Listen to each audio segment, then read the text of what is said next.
thank you for that warm reception. It is very interesting that our subject this morning should deal with conserving energy resources, because I just ran out of some. So I'm going to listen attentively to my lecture and see if I can improve myself as I go along. If you can't hear, let us know, and Gilbert will raise the microphone. I'm trying to save myself from laryngitis. This morning we do have an interesting theme, and that has to do with the conserving of the basic energy resources of the human being. Paracelsus von Hohenheim, as a result of his studies in Constantinople, received from the Arab physicians and philosophers the astronomical concept that there are three suns in our solar system. The one that at the small end is the one we see. There are two others making a triad, and the planets revolve around the entire group. Of these suns, one is visible and two are invisible. One provides energy to the forms and bodies of things, and the others two supply energy to the invisible parts of nature, not only of nature around us, but human nature within ourselves. The human being has, according to this concept, three basic sources of energy. One of these sources is his spiritual sun, the divine principle of universal energy, which is disseminated throughout all time and space. The second is a kind of soul energy, that it develops the various faculties, parts, and members of the human personality. The soul energy has as its disseminating processes the planets which revolve about the sun. The planets become the differentiators of thought, emotion, vitality, all kinds of specialized forms of energy usage, and finally also energy depletion. The third source of this energy works upon the physical forms of things and is more or less represented by that great battery which we call the planet Earth. To the ancients, the Earth was a reservoir of energies. It was the container upon which all energies converge to be transformed into the processes of form building. The energy of the Earth is physical. It has to do with the growth and structure of physical processes in nature. It therefore may be regarded as the source of nutrition. Nutrition being basically a dissemination of physical energy over the field of its own activities, namely physical forms in life. Also, the physical energy takes charge of the actions and locomotions of things. It has to do with the growth of plants. It has to do with the gradual development of forms and their maintenance throughout nature. And the highest form of this energy, of course, is interrelated with some of the higher forms in the processes of generation or the reproduction of species. Another point that is, I think, very interesting to consider, and that is that part of the solar rays reaching the Earth are bounced from the surface of the moon. So the moon becomes a kind of subsidiary source of energy. But its energy is a very peculiar and particular kind. To the old Arabs and Persians, the lunar energy was the source of psychic phenomena. In other words, it is the source of that kind of energy resource that is used in magic, sorcery, and many types of esoteric disciplines and doctrines. The tendency, however, of the lunar force is to be disintegrative. It has a tendency to break down more than it can produce, and also to lead into fantasy and phantoms. The moon is the magic mirror of antiquity, in which all the processes of nature are more or less mirrored, and in terms of magic, sorcery, metaphysical activities of all kinds. Now, these types of activities result in a combination of circumstances. The activities themselves call upon energy resources. The activities called upon under such conditions are not part of the straight growth in nature. Therefore, it is necessary to recognize a conflict between the natural processes of growth and the processes of psychic phenomena. Now, this does not mean that this phenomena is not genuine. It means, however, that it is peculiarly subject to fantasy. It is nocturnal. It has to do with the strange creatures of dreams, fantasy, magic, and to a certain degree, psychology. Psychology has really, somewhere along the line, to pause and solve the mystery of the effect of the moon upon the psychological integration of the human being. This is a very important point, but as yet comparatively unnoticed. Yet if you go through the old mythologies, you go through the old imageries, you find very often a lunar crescent tied into the hair of the god Shiva or one of the other ancient deities, not simply because it is a humid principle, but because it is a principle of fascination, a principle that was captured by the Greeks and the goddess Diana, the huntress, and in many other religious symbols and systems. Now, the human being as he is, a composite of the elements of the solar system, is constituted very much like the solar system in his principles. If we can completely study his magnetic field and the entire auric structure behind the body, we will see that we are in the presence of a little solar system, as Bamey pointed out. The whole solar system is located or is epitomized in the human structure. Therefore, there is a spiritual source of energy in man, which corresponds to the first of the three invisible suns. There is a mystical or vital force, a secondary sun, invisible, corresponding to the soul. In this, man is also equipped.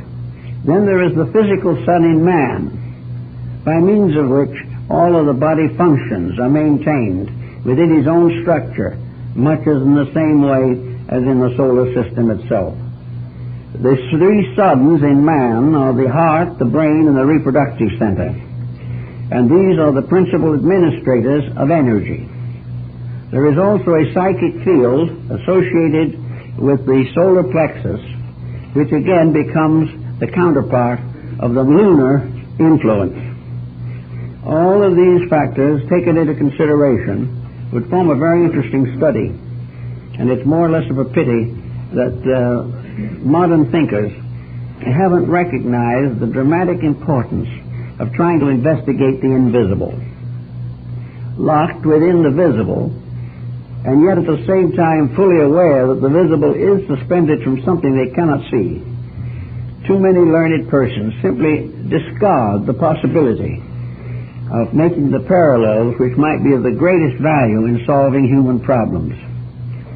Actually, our problem this morning is essentially, how are we going to use these energies? We have therefore three legitimate forms of energy that we have to use, and one doubtful form. We have a spiritual energy, which of course actually is available to us in only one way, and that way is through the complete harmonization of the structure of which we are composed. Spiritual energy can only manifest on its own level. Therefore, it can only manifest in organisms in which all factors or circumstances that are contrary to spirit have been overcome or eliminated. Therefore, it becomes a pure supporter of man's most vital, invisible, unknown factor, his own spirit. The spirit is not only the source of his life, but it is also the central point from which the energy of his life is suspended. Therefore, the spiritual sun, being the highest, manifesting through a triad of energy factors, becomes the source of all energy and is related to cosmic and space energy in its largest and most abstract fields. Now, the secondary is which you might call the rational energies.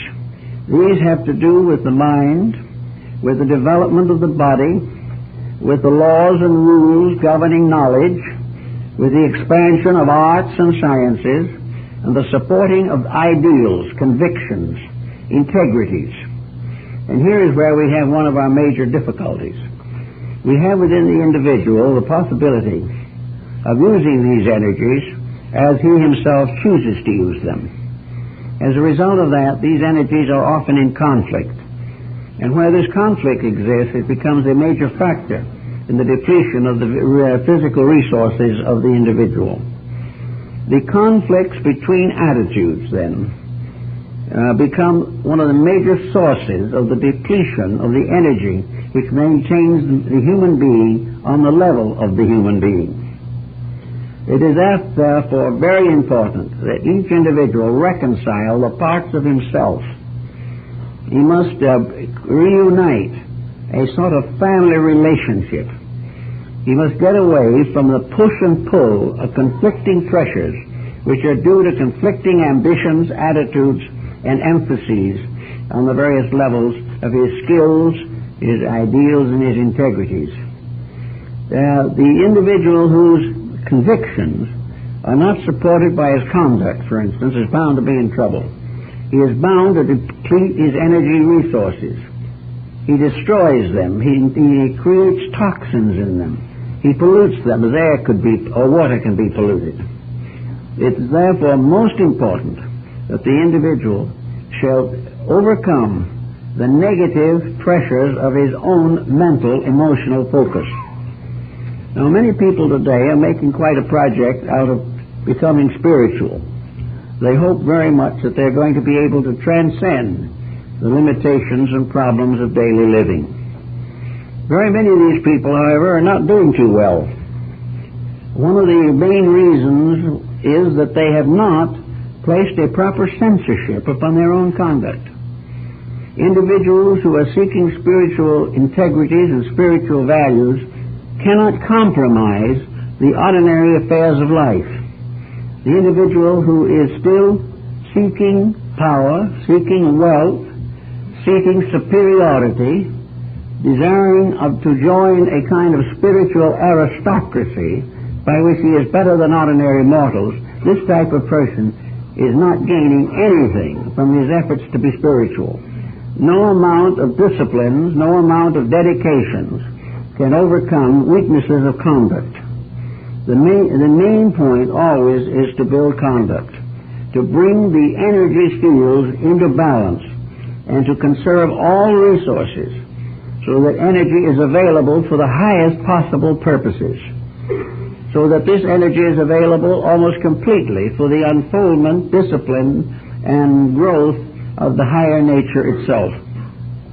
Where most of this energy is still used in bickering and conflicts in the personal life and on the personal level of action, there cannot be very much essential spirituality floating around. Now, the energy that's getting into trouble is largely emotional energy. It is the energy of the second sun. It is the energy of the emotional, mental being, therefore, very largely of what we would term the individuality. It is this type of energy that is the person as we know it today. And it is this person that is in trouble. And this person remains in trouble as long as he attempts to advance his personality and his personal purposes without consideration for his integrities. People come to me quite frequently with these problems. One of the most common, of course, is the individual who is trying desperately to be spiritual and has kindly come to the conclusion that by some circumstance, membership of something of this nature, he has finally found that superiority. He has finally found what others seek in vain, and that is the possibility of a unique attainment in spiritual growth. He is going to be better than other people, wiser, more wonderful. He is going to have a strange superiority over everything else. In other words, he is bound toward an achievement of spiritual aristocracy. He wishes to be an aristocrat in the celestial kingdom. This is not possible. It is a deadly mistake and a terrible waste of energy. The Zen people are much wiser in this. They realize that energy that is held in suspension and therefore is not motivating any destructive action is the most important energy of all. The energy that we use is mostly abused, but the energy that we hold in a transitional state, we hold in a suspension, is available but not necessarily used until it is needed. So all energy should be stored, not wasted. But when the time comes when it should be used fully and adequately. We need all available energy with which to grow. We need all available energy to serve our brother man. We own so little in this world that our energy is not to be directed upon our possessions, but upon the improvement of the society to which we belong. All selfishness ends in a short circuit in the energy fields of the human body. Every abuse of energy has its karmic consequence, and karma is largely a matter of compensation for abuse. Whereas if the individual does not break the rules, he does not have to worry about the karmic reactions. But karmic reactions are always punishment for broken rules. And we need to bear this in mind constantly, because in an effort to misuse the purposes for which we were intended, we get into very serious complications. One of the most uncomplicated thinkers in all time, I guess, was Confucius. Confucius was perfectly aware of what constituted a superior person. This superior person was a completely self-disciplined person. But he was not disciplined in a way that showed as discipline. He wasn't unkind to himself. He did not flagellate himself literally or symbolically. He did not become an austere, detached, antisocial character. The Confucian superior man was a perfectly adjusted person, not a person who was subject to various types of over-discipline or over-self-control. Confucius enjoyed life.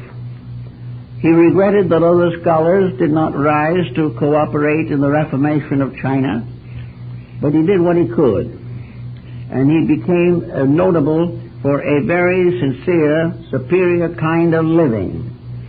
In the recent regimes in China, he was cast aside as ancient and outlived and outworn. In the last 5 years, however, he has come back to become probably the ideal of Chinese character, namely perfect poise, integrity, warm sympathy, but everything under control, nothing getting away, no temper fits, no outbursts, no revenges, no hatreds, no bickerings, no slanders, no effort to revenge or retaliate for real or imaginary wrongs, but quietly and serenely to live according to the three principles. To do this is therefore to conserve all resources to the greatest possible degree. We will not waste energy if we control ourselves without it being necessary to use energy to control ourselves. This is the difficulty. We put an iron fist on ourselves. We lock ourselves with a tremendous effort of the will, as in the case of trying to break a bad habit. But the energy that we use to get over the bad habit is almost as detrimental in its usages as the habit was. The thing is that we relax away from anything that is not right. We do not fight for a certain attitude. We relax away from that which interferes with that attitude. It is like Socrates and his statue. He told his friends that he got a block of marble, and that he cut away that part of the marble which didn't belong and didn't seem to work very well. When he got all through trimming the marble, he had the statue. Now, it is very much this way of taking the rough granite of our own natures. Instead of trying to dream all the time about the great artistry we are going to achieve, if we just chip away the parts that are not necessary, if we chip away the mistakes, if we just simply quietly go about doing the things that are right, if we remove that which is unnecessary, unreasonable, unfair, dishonest or dishonorable, just removing these things one at a time, when we get through, the statue in all its beauty stands revealed to us. The real self is that which is revealed when the not-self is overcome. And the not-self is overcome not by fighting it, but by outgrowing it, by living above it, not with strain and effort, but with a very gentle, quiet way of doing things. It is perfectly possible to be true to yourself, to fight the good fight, so-called, and to live a good and enlightened life without a great mass of conflicts. I know, for instance, that in families now, there are tremendous conflicts in which individuals resent each other, in which the family situation is falling apart, and hard feeling is abroad in the land in almost all homes. The only answer to the situation is that all this bad feeling does not add up to anything. The only answer to it is that each individual must ultimately come to the point where he recognizes the need to conserve energy by wasting none of it on dissension. And therefore, in a quiet and pleasant way, he adjusts to that which is necessary, and he quietly steps aside against that which is unnecessary.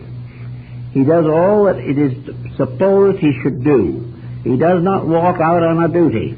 He does not avoid a responsibility.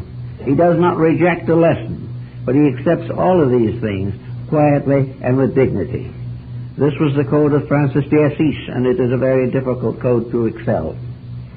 But it is also the code by means of which energy is restored. Energy is saved. Energy is guarded by this type of thing. Now, the next phase of the energy is that every attitude that we have has some type of a reflex on the body itself. Every temper fit does much more than upset us emotionally. It upsets the body chemistry. Every mistake that we make in the personality, every act of violence, every joining into riots, into violence against society, everything of this kind accomplishes no good primarily, but also damages the person who is guilty of it. Now, people will say, well, there are 100,000 people that don't like something and are fighting it. Probably true. But the moment you join that group, you begin to destroy yourself. And each of those that is in that group is destroying themselves rather than achieving their ends. And if we look around us today to see what violence is producing, we see that it produces nothing but violence. And that violence in our personal lives, whether it's intellectual or physical, produce nothing but distress. So it's all of these emotional pressures, jealousy and vanity and self-centeredness and rejection of the common experiences of life, mistakes of this kind interfere with health. They begin to break down the body chemistry, because the body itself, like the body of the solar system, is an outlet, a means for the expression of energy. And when the body is corrupted, the flow of energy is disturbed. The moment the flow of energy is disturbed, various types of obstruction arise. And wherever obstruction arises in the human body, death sets in. Obstruction is tension. Tension arises from the misuse of energy. And wherever it exists, it must, in every possible way, be relaxed. Now, most people who come and talk to you about these things say, yes, that they would be very happy to relax the energy, get rid of the tension, and do all these things if other people would agree with them. Everyone would be able to live beautifully if somebody else wasn't interfering. But there is always a person or a circumstance that is nagging. And this, in consequence, forces the individual to build up these defenses of tension and stress. This is entirely erroneous. The more tension there is on the outside, the more need there is for complete internal passivity, a peace. Now, peace also suggests a number of other things. One, where to find it? Well, that is curing itself pretty much these days. There's no place you can go. There is no place where you can be sure that peace is going to stay very long. There is no security in human society today. Perhaps the first lesson this teaches us is to get over the idea of escaping. Now, we do still have certain monastic escapes, certain retreats and places of this kind, and somewhere in the midst of the distant mountains we find hermits who have left society to cultivate their own detachments. But for the most part, all of these people have weakened themselves by these attitudes. There is no way of gaining a position in life where relaxation is available without personal effort. There is no relaxation unless the individual makes the changes within himself. If he makes these changes within himself, relaxation is possible wherever he is. There's the old story about the Tibetan priests who do their meditation while surrounding a great bell that gongs all the time to disturb them, and they don't even hear it. You do not actually shut out the sounds around you or the pressures. You simply solve them by dissolving them in quietude. Quietude doesn't mean you accept what you do not believe or compromise anything, but quietude gives you the perfect calmness with which to make the simple decision of right and wrong, the simple solution to the problem without dramatization or emotionalization comes as the result of internal quietude. And internal quietude is the thing that helps to protect energy resources within yourself. Without this internal quietude, your energy resources cannot be adequately preserved. Now, another problem that then comes along, of course, is that the body with its energies has a few remarks to make and a few contributions to this problem. Today, for example, we have more people health conscious in this country than probably ever before in history. And I think it is safe to say we have more sick people. I read not long ago that we have 80 million people in this country reducing, of whom 40 million are doing it wrong. We have people who are doing everything they can possibly do, but what are the motives? The motives to various forms of health have to be very carefully considered. Unless the motive for reduction is more than merely cosmetic, it is really very much a mistake. Because the real reason of all things is to protect and preserve health. And that which is not necessary to the protection and preservation of health is not a worthy occupation for the health seeker. All kinds of extreme methods are being used, mostly in an effort to compensate for extreme delinquencies. We have people who have followed up to 200 different diets.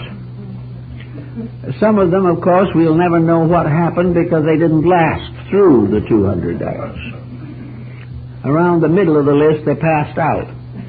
But, of course, having passed out, they issued no affidavit or made no statement to discourage others. They just all kept on going.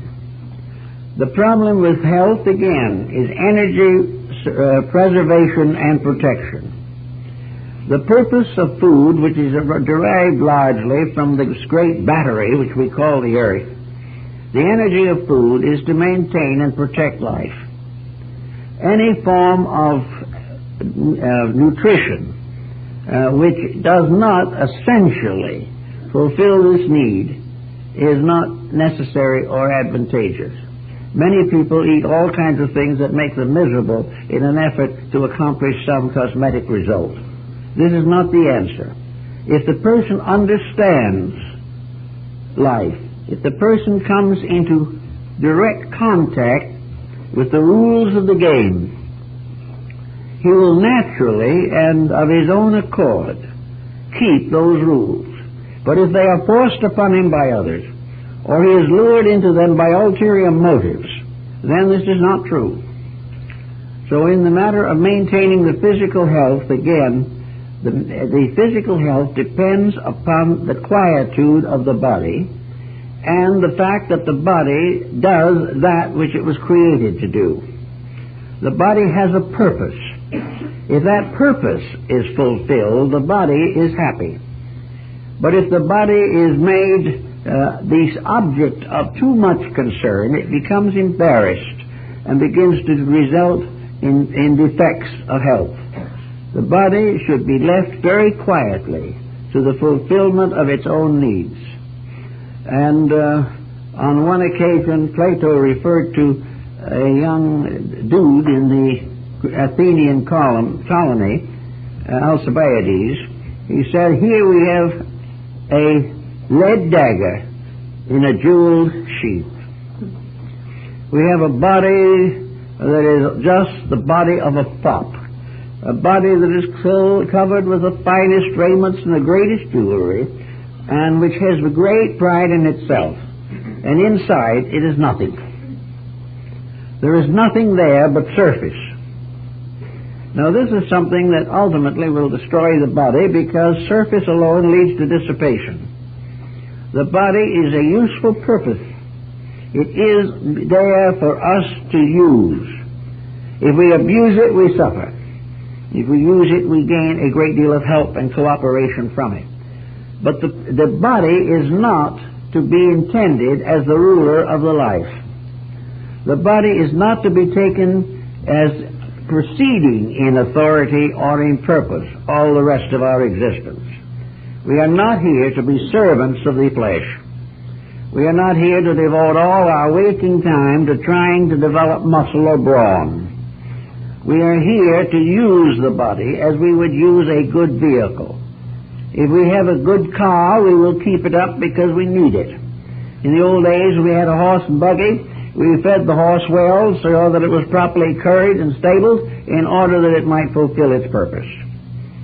But gradually in this modern world, we have developed the famous paint sign motto, "Save the surface and you save all." Most people kill themselves trying to save the surface. So use the body, but decide how to use it. And recognize that in the conservation of energy, that the complete cooperation between the body and the person in the body is necessary to energy conservation. We have to plan our lives. I suppose Muhammad was one of the best life planners that we know. He divided the 24-hour rule of the 24-hour of the day, the 24-inch rule, into 3 8-hour sections. One he gave to the world to help and to carry on his ministry in order that his labors might be of service to God. The second 8 hours he devoted to his family, to his personal happiness and growth, to enjoying the reasonable and proper pleasures of life. And the third 8-hour period he gave over to sleep, relaxation, and rest. Now, this is not a bad type of division. We would have many more healthy people if we had the 3 divisions of time into 8 hours. Today we have very little problem with the 8 hours of work. We had a little work done not long ago by some tradespeople who came into work. We didn't have to worry about them overworking, I can assure you. They were working by the day. They arrived at 10 o'clock in the morning and left at 3 in the afternoon. Certainly this gave them plenty of energy to do something else with. They did not have to work from dawn to dark as we used to in the older days. They did not have to go out and milk 3 or 4 cows before breakfast. They had a great deal of time, and 8 hours devoted to business, transaction, to career, to employment, is almost an actual law today. Anyone works more than that gets overtime. So the 8 hours for work, or for service, or to go out and do the things that help others, or to variously contribute to the well-being of the community, these possibilities fit well into the 8-hour period. Now the 8 hours of sleep, this is a little different, but we still mostly abide by it. And while we are asleep, we don't waste very much energy. But in sleep, we also have a breaking down of the wear and tear of the day, and if the waking hours have been well used, the sleeping hours will be reasonably efficient. Sometimes we have difficulties, everyone has them, but for the most part, we'll be able to keep that 8-hour span pretty well. The work is right because we're using the energy that is given to us for work. The rest is right because we are using it to relax and restore the energies. The big problem is the remaining 8 hours.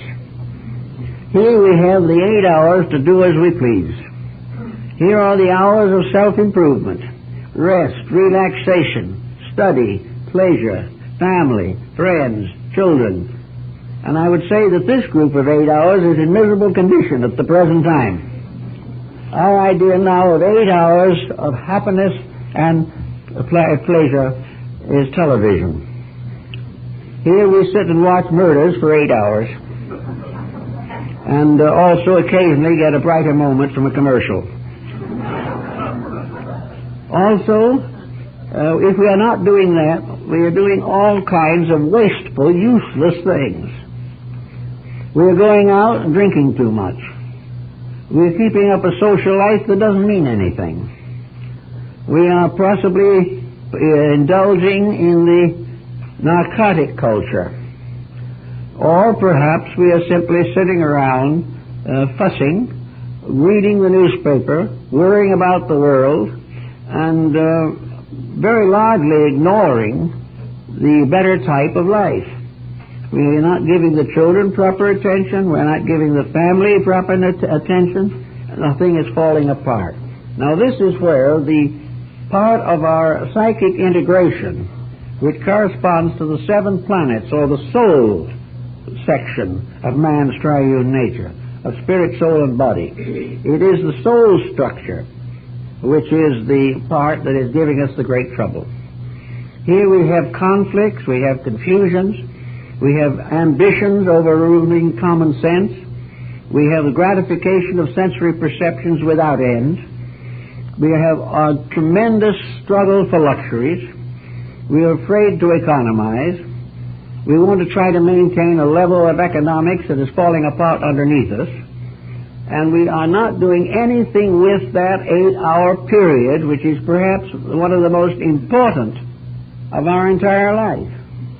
We make a living in one 8-hour period and throw it away in another. We work hard to get something, and when we get it, it's no good to us. So we have to take this psychic area of our 8-hour period and try to see what we can do to use it to reorganize our energy resources, to keep ourselves from wasting the energy that we ought to be building up. We eat in order to live, and then we turn around and live only to eat. Everything gets into trouble. It gets too much of everything.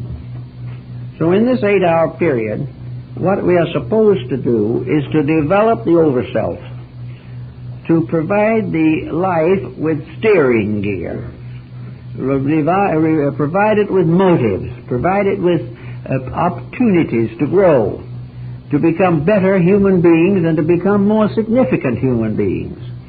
In the sleeping period, we are a little better than vegetables. We are sound asleep. In the working period, we're a little better than draft animals because we are laboring. These are the two things that have to be more or less handled. But in this other part, this other third, our humanity can take over. And it is especially important that our humanity does take over if we wish to bring a solution to any of the problems of modern living. Unless we make that part, that 8 hour of rest and relaxation. Very important. We're never going to get out of the present problem. We should use at least a good part of that in quest for basic self-improvement. We should study. We should think. We should develop talents. This 8 hour period is the opportunity in our lives to bring something forth out of ourselves. This is the part that is ourselves. Here is our chance to be ourselves. We are not John Smith while we're working. We're not John Smith while we're sleeping. But we're John Smith when we take hold of our lives and build a personality for John Smith. To make him an important person. To make him gradually unfold the resources so that when he leaves this world he will be better and not merely older than when he came here. To go out of this world at the end of 70 or 80 years knowing no more than when we entered. Starting out by wanting to be wasteful and dying wasteful. Actually beginning life full of opinions and dying with the same opinions or others just as bad. This is a complete loss of life. It is a very interesting situation because something was brought to my personal attention, a little story on me. Many, many years before the war, I inherited a Japanese houseboy. I inherited him because I held him for a couple of months to help me. Then I told him I couldn't afford to keep him, so he said he'd stay without pay. It was a beautiful arrangement. But I was working very hard, writing and lecturing out a great deal of the time. And my library at that time was in my home. So one evening I come home, and here's Asa, my houseboy, sitting on the edge of a fireplace in the living room, with my choicest books piled up in front of him, and a beautiful fire burning in the grate. I said, "What are you going to do, Asa?" He says, "I'm just going to burn them." I said, "They're not yours." He said, "I'm burning them." "Well, they belong to me." He said, "You won't be here to enjoy them." And he gave me a good solid talk on why it was that if I didn't ease up a little bit, there'd be no use to have anything. That if you become dominated by some situation that prevents you from being able to ventilate your own life, you will ultimately get into trouble. So it is very important, that 8 hours of doing the things that enrich life. One way, I think, is to realize that in this area we have the whole field of the arts, creative self-expression. Now, arts, of course, here's where a little spot where I think the lunar factor comes in. That part of the solar energy which has to do with art also bounces off of the moon occasionally and produces what we call today, so we say, post-impressionism. Art that you can't do a thing with. Art which does not have within it one bit of psychic life.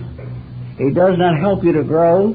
It does not express any creative conviction, and very often is motivated entirely by commercialism. There you're wasting your energy. But you have to place your own censorship on this energy and the use of it. But creative art is very important. Music is important. With the study of philosophy, the individual gains a great deal. He gains even more, perhaps, by spending more time with his children. Everything is important which helps him to grow, instead of merely to become richer or more powerful, or to shorten life by bringing about an impending coronary. So the 8 hours in which we should do as we please and have time is probably the great testing time of our daily existence. If there is anything that is involved in the initiations into the ancient mysteries, it was the study of time. Cronus, the great god of time, with his sickle and his hourglass. Cronus was the symbol of all-devouring time, all-absorbing time, and time finally drawing back into itself everything that came from it. For it is said of Cronus that he ate all of his own children.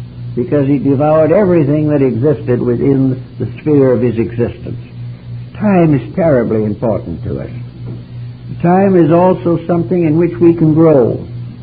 Time is that period in which we can take over personally the affairs of our own inner lives. We can think, we can share beauty, share knowledge, do all kinds of interesting things that help us to become something. Time should draw something out of us. It should not be a period which we have to fill out of any contrivance that comes along because we cannot endure our own acquaintance. Most people, the moment they have a minute of time, try to find some way to waste it. This is not the answer. Another group spend that time trying to figure out how to cheat their neighbors. That's not the right answer. The real purpose of time is to realize that this is that part of life which we pay for by education, we pay for by labor, by responsibility, by effort, in order that in that period we can be ourselves. And if we are truly ourselves, we will be rather quiet, collected people. We will also have interesting avocational interests. We will find life and inspiration. We may turn to some special field of arts or sciences. I know several persons who have become very celebrated in botany as a result of having time. Another individual had time and did other kinds of things. Sir Walter Raleigh, who had time while he was in the Tower of London waiting for execution, and during that time he wrote his History of the World, which is one of the greatest documents of literature. Everyone can do something with time, and that something is to use it quietly. Time moves silently with mysterious tread. It is something that we can use to become ourselves, to discover the real being that is locked in us, and in so doing begin to appreciate ourselves. And when we realize why we are here and what we are here for, we do not become egocentric, but we do become aware of the responsibilities that we owe ourselves. That we owe ourselves in energy, or in time, and in relationships with people. Everywhere there is the temptation to make poor use of these resources. Now, in world conditions, time is becoming a great vital factor in health. There's a great deal of sickness arising today from simple fear. Fear and tension and stress. We are disturbed. We are annoyed. We are frightened. And above all other things, we seem to see hovering over us somewhere in the abstract atmosphere the constantly increasing danger of nuclear war. We are worried about pollution. We are worried about natural resources. We are trying to defend endangered species. Perhaps we don't realize it, but at the moment man is the most endangered of all species, because he is killing himself. He is poisoning the water he drinks. He is adulterating the food he eats. He is abusing the body he lives in. And he is attempting to find happiness by keeping away from all of the truth that would give him any security and peace of mind. So he is in trouble. Now, people who are more studious and more thoughtful and are really trying must also take this dimension of the problem into consideration. They must realize the tremendous importance of getting their minds off of things they cannot do anything about. This does not mean that you should not be aware of these things, but you are going to all have to learn ultimately to take them as you would study history. They are facts that have to be accepted. They are mistakes that are being made. There are tragedies which are likely to follow. But there also is no way or no profit for any individual to devote his life to fear and anxiety concerning things he can do nothing about. If he can do something about them, he should do it. But to simply sit back frightened to death every day by the newscast, is of no value to himself. It is destroying his health, it is reducing his efficiency, and it is gradually corrupting him to the point where he begins to agree with all of the false rumors and beliefs and teachings that are annoying him from day to day. So we have to build a defense against this. We have to build a defense, and here we have to go back to what the world has been worrying about for a long time. It is gradually dawning on a great many people that in our great hurry to prove how great and wonderful we were, and in an effort to cultivate the tremendous progress intensity which we have come to be accustomed, we have forgotten that the one factor in our consciousness by means of which we can handle a situation of this kind is faith.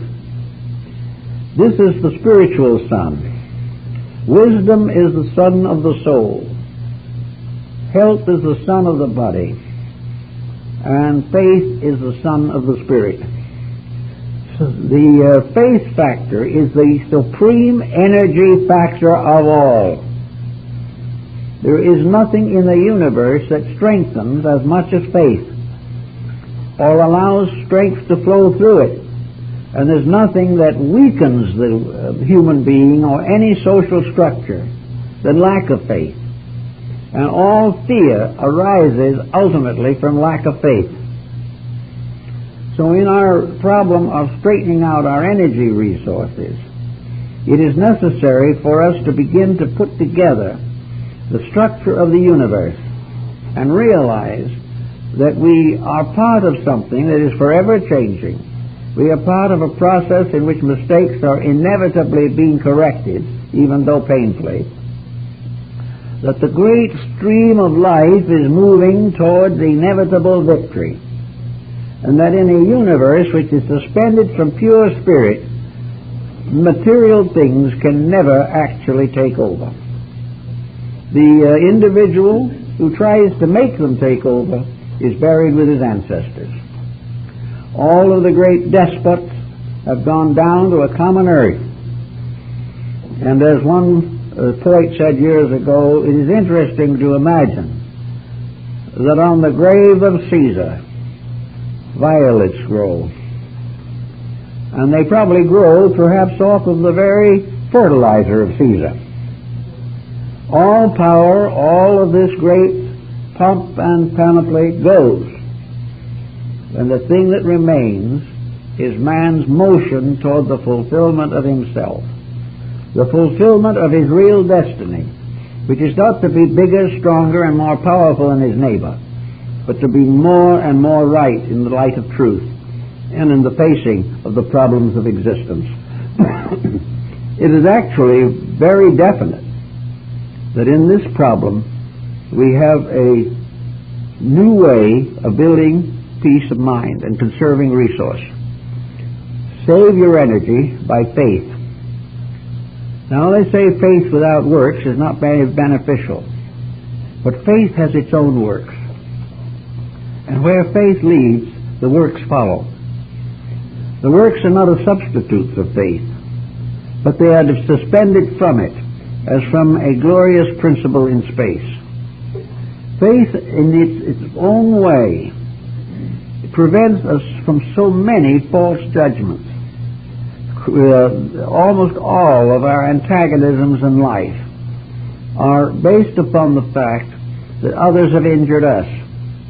Faith tells us that this is not true, that none of us can suffer from the deeds of others, but we can suffer from our own reaction to those deeds. If someone has despitefully used us, we can follow the methods of Khomeini and start a holy war. Or we can follow the advice of Christ to do good to those that despitefully use us. If we do good, we relax. There is no common penalty. To do good is to achieve good. To do anything else is to achieve that other thing. While Buddha was preaching in India, in the state where he was born, Kapilavastu, the general of the armies came to him and said, "Master, I am the defender of the state. It is my duty to protect you and all of the people of this state. And yet to do this, I may have to have war. I may sometime have to turn upon others. I must lead armies. I must take all the responsibilities for protecting the obligations I have taken. What is the answer, Master? What should I do?" The Buddha said, "You should do that which is to be done. If you are the leader of the armies, then you yourself must be prepared for the karma. This karma is according to motive, according to the situations that involve, but one thing is certain. Any man who is the general of the armies must be ready to die himself in battle. He must recognize that it is his destiny, by karma, if he raises the sword, he will be struck by the sword. But if he raises the sword in the defense of principles, there is another karma that comes in also, the karma of the integrity behind his motive. This integrity will not prevent him from being killed, but in the great plan of things, it will be added to his integrities. Therefore, whatever you have dedicated yourself to do, that you must do. But remember, every dedication has a consequence. Every decision has a result or an effect. Every single attitude that we hold has an attitude dependent upon it. Every time we are angry, we are also creating inharmony. We are creating waste and loss. We have to say to ourselves, is there righteous indignation? The answer is that righteous indignation is actually perfect quietude. There is no other kind. Righteous indignation tells us that we have a right to be angry. If so, we must face the fact that others have a right to be angry at us. In nature, everything is compensated. Everything is worked out with absolute justice and mercy. Actually, we are growing, and all this dissension and fussing, all this fear and anxiety is part of man's resistance to growth. The growth comes anyway. Whatever happens, the growth will be the ultimate reward. When we cooperate with growth, we grow with it. When we oppose it and fight it, we build a karma of opposition and fighting within ourselves.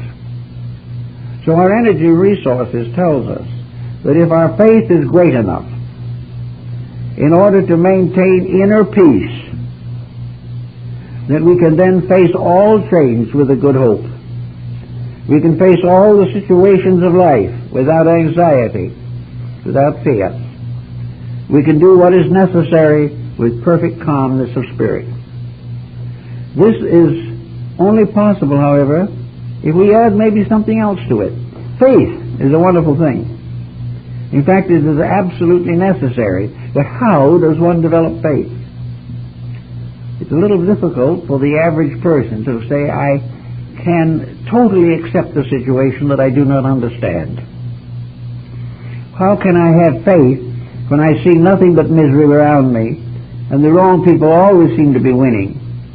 How can I have faith when it looks as though the future is clouded with a darkness beyond our comprehension? So Plato came to the answer to that particular question very simply. He said, in order to have faith, you have to use the mind. You have to use the reasoning power to protect faith rather than to tear it down. In other words, you use the rational power to prove that the true is true, and not in a desperate effort to prove that the untrue is true. The purpose of reason is to become aware by study, by thought, of the great rules, laws, and principles that sustain life. This is philosophy. And philosophy is the handmaiden of faith. And as Plato himself said, the only end of learning is that it shall sustain and justify faith. But faith has to be justified for most people. They have to understand something of the world, something of life, something of the powers and pressures going on. They have to become aware of the grand scheme of things. They have to become more conscious of the great integrities by which all things exist. Science can give faith because it can give certainties. It can give such evidences of the realities of universal laws that it's almost impossible to doubt them. But we also have to have that kind of justification, that philosophical justification, that enables us to take something like a universal law, which is applicable to physics or astronomy or biology, and put it into our own psychological integration. We have to find in our own way, through wisdom, through learning, through study, the grand scheme of things. Now, where will we look for it? All through the world, from the beginning of time, there have been persons curiously endowed who seemingly have a closer comprehension of values than other persons. In the rather confusing vacation that I just went into and out of, we went down to Sedona in Arizona, and I kind of revived my contact with a lot of the Indian life there, and found something very interesting.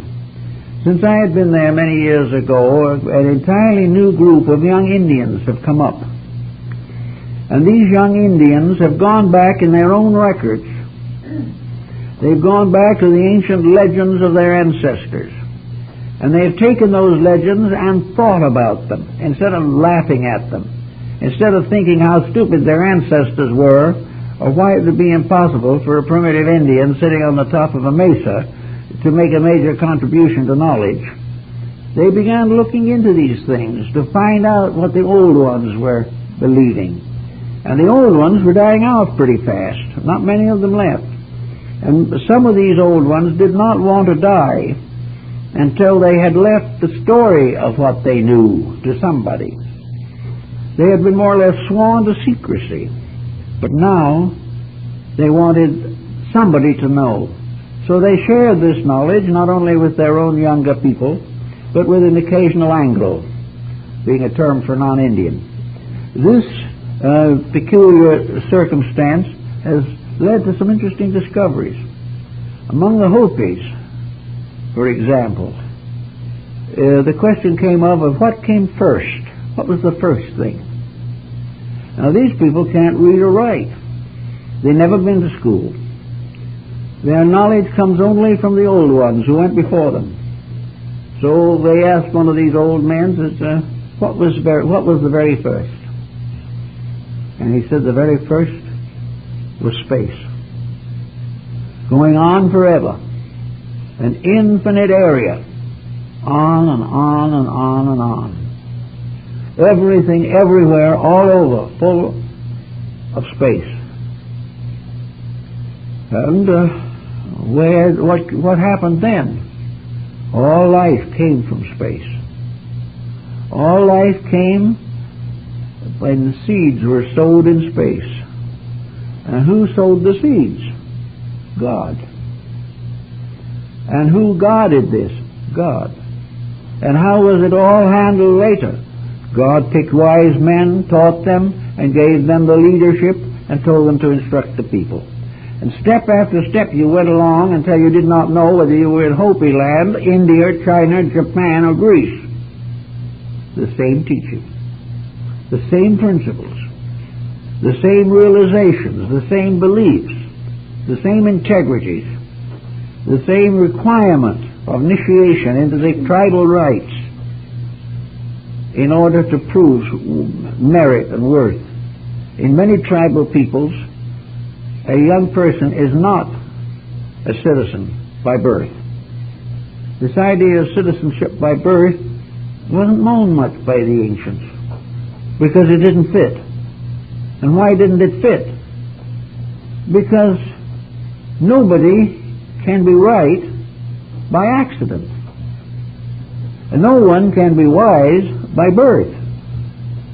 No one can be proved to be a good citizen simply because he was born. So when the time came to decide about who should be a citizen, the young person, man or woman, was initiated into the tribe. They had citizenship bestowed upon them. The milk name was taken away from them, and they were given a grown-up name. And from that time on, they weren't children anymore. And as grown-ups, what were they expected to do? The answer was simple. Dedicate their lives to the good of their people. What were they to do for themselves? Only that which they could do without injuring anyone else. What were their duties to the family? When they went hunting, the first game should be brought to the widows and the fatherless. What did they do for exchange? They had no money, no currency whatever. There was no profit in the system. When one of them had an argument with another, what did they do? They dug a hole, and they told the two of them to talk their argument into the hole. Then they said, fill up the hole and shake hands. And that ruled America for hundreds of years before a white man got here. We know the answers to these things. We know what's wrong. But we're just not very interested. But if we are not more interested, they're going to get more and more wrong. And the more wrong they get, the more tired we are going to get. And we won't have money enough to pay the doctor's bills. We will not have sufficient energy to learn anymore. So we will try to forget. We will try to ignore everything and slip into the grave as painlessly as possible. Even the Indian knew it wouldn't do any good, simply because he knew perfectly well in his own heart and mind that when he slipped into the grave, he was still there. He was still alive. He still knew right and wrong. He still had to face his own deeds. And in most American Indian communities, he was going to be reborn back and live it out. They believed that. So that the Indians gradually have revealed a lot of interesting things to us. The healing methods by which we are to overcome most of the diseases are based entirely upon a very complicated religious ceremony. And in this religious ceremony, before it is over, the cure is due to the fact that the individual restores his faith in the plan. He becomes aware that health comes from space too. He realizes that it has to be earned. We have no right to be healthy unless we deserve it. And in the great Yebechai and the medicine ceremonies and so forth, the person has his consciousness of social citizenship restored. While he is on the sand painting, he is one with the universal life of things. He shares again in the great laws of his people. He calls upon the great spirits of the people. He makes new obligations to himself. He rededicates his life to useful purposes.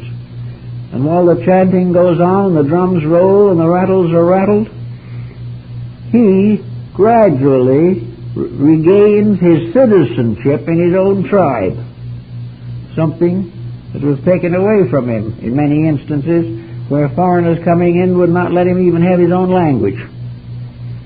But when he became again well-adjusted member of his own society, living in the laws of his own society, living in the mesas and in the cliffs, living in the deserts upon the simple fare that he gained there, sharing with those of his tribe and kind the lot of life. When he began to understand these things, he got well. He became a well-adjusted citizen of his own people. and in so doing fulfilled his destiny. He could not have done it without faith in the old ones, the Manitos, the great teachers who had gone before, the Sky Lodge. All these things had to be in his consciousness, or he couldn't do it. If we want today to gain security under the pressures of present conditions, we need a strong and abiding faith. A faith has been given to us, and we've got to keep it. Our religion, which has been gravely neglected, is the most powerful instrument for our salvation that there is, not just theologically speaking, but in terms of putting back into this world a social order in which it is possible for the individual to live according to his own inner convictions. The spirit power of the first Son in us is true, right, rejoicing in righteousness. When we live according to the divine plan, we will live. When we break it, we will die. When we keep the rules, they will keep us forever.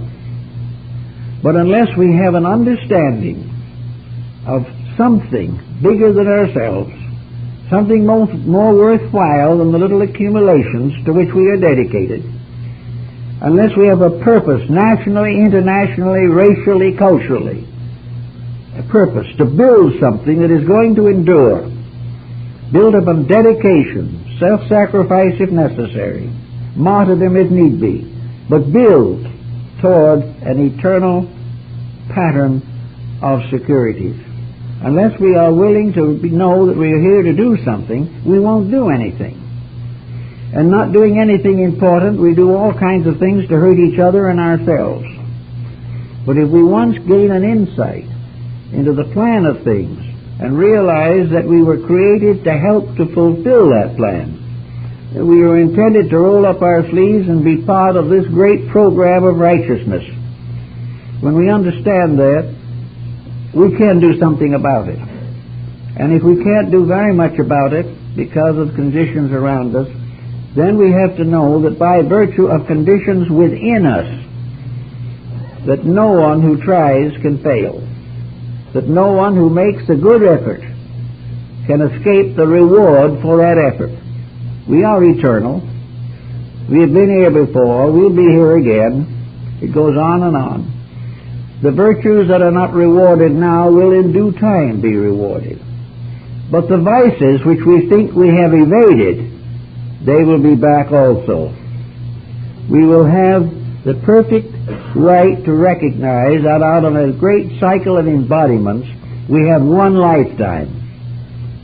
A lifetime that goes from the cosmic cradle to the cosmic grave. The lifetime in which we are all growing up. And in this lifetime, it is very necessary that we learn the rules so that we can use our energies, use our strength, use our powers, and use our skills to advance a common end. The reward for this is peace. The reward for this is a civilization that can endure. And it also, in a more personal way, rewards us with better family conditions, better community life, and better health, because the dedications to common good help digestion and do all the various remedies a great service. For a remedy may be partly effective because of its own virtues, but it is more effective if it is used to accomplish a real and sovereign good. The whole problem of energy, therefore, is to use it right, use it skillfully, use it honorably, make sure that it is not wasted, because it's just as true of energy as anything else when Ben Franklin said, waste not, want not. We are wasting every day our resources, our time, our energies on things that are not important. And for that reason, the important things are going to the dogs in front of us. So we have to try, each person, try in your daily living, try in balancing your budget, try in shopping, to be thoughtful, quiet, conscientious, and honorable. and deal as far as possible only with others of the same kind. But always remember never to fret, never to fuss, never to get all excited and unhappy and perturbed and annoyed. All that is just plain waste of time. And he who wastes time wastes himself and wastes the eternity of which he is a part. I think it's very good to think of the idea that is beginning to come back to us from the past, namely that this civilization, this pattern of things, had a keynote. It had a destiny. A civilization that rises is a great center for the diffusion of energy. The American people have been known for centuries for the tremendous resourcefulness of energy. The dedications that were made by our early founding fathers were enormous.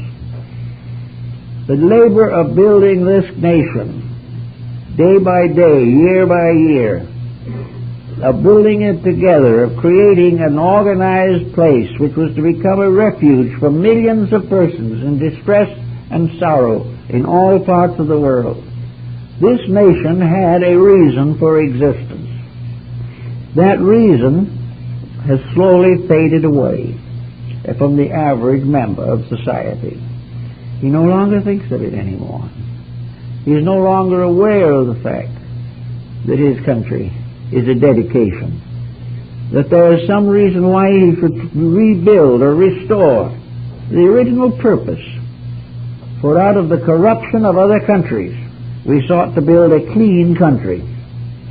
We cannot allow the corruption of that country to cause it to join the corruptions of the ages that have faded away.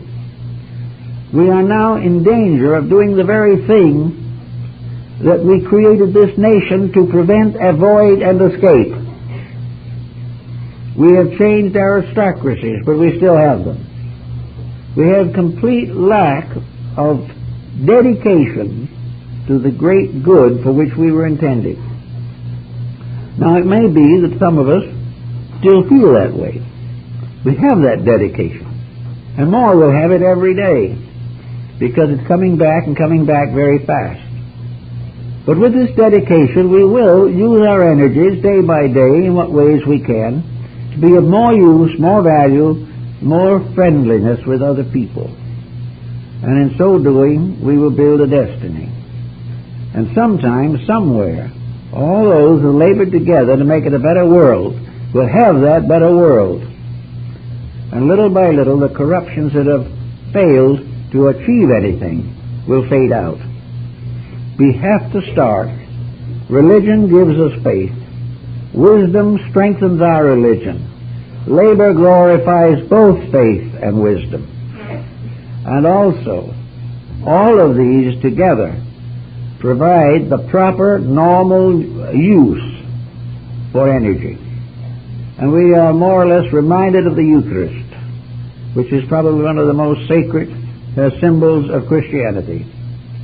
"This is my blood," said Christ, "which has been sacrificed for you."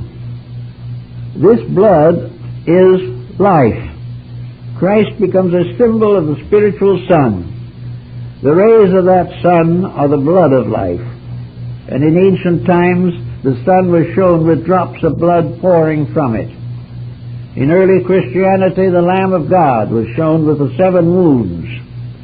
And there were the 7 wounds in the breast of the Mother of Mercies. The blood of life is energy. The right use of energy is the most important dedication that there is. There can be no religion apart from the recognition that the life upon which we live is sacred. The energy that makes that life is a responsibility, and that everything that happens all the way along, we are living in the midst of sacred matters which we cannot profane without inevitable tragedy.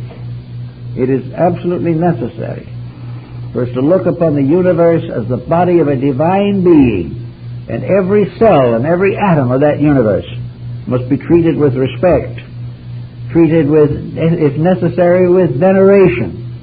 And every energy, every utility, every element, every substance that we have should be used prayerfully and used sincerely and with the greatest sense of obligation, because all these things are part of the body of the divine power in which we live. And those that misuse this power are abusing life and abusing the great principles which were given to us to make our own way happier and better. So let us remember that energy is the blood of the Son shed for us, and that it is our responsibility to use that energy for the common good of each other. Well, I guess better quit now.